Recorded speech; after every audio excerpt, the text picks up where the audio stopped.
let's consider this radical equation. Square root of x to the power of root x is equals to 4 to the power of root x. So let's find the possible value of x. Solution.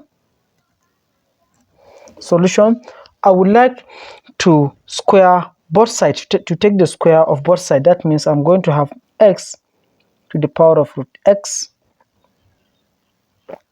is equals to 4 to the power of root x whole squared.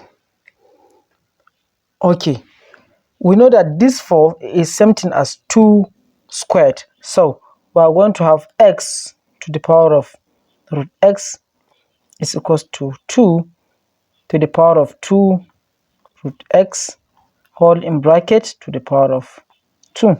But remember, according to the law of indices, whenever I have a to the power of b to the power of c is the same thing as a to the power of bc.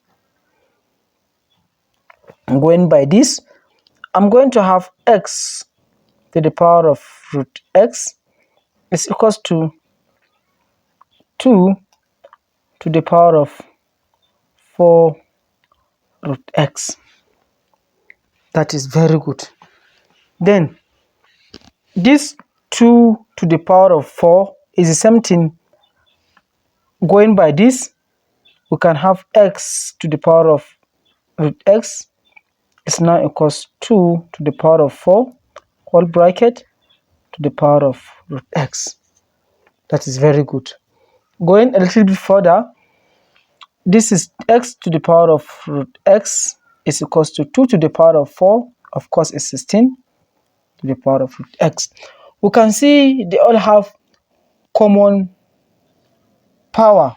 That means x is equals to 16. Thank you so much.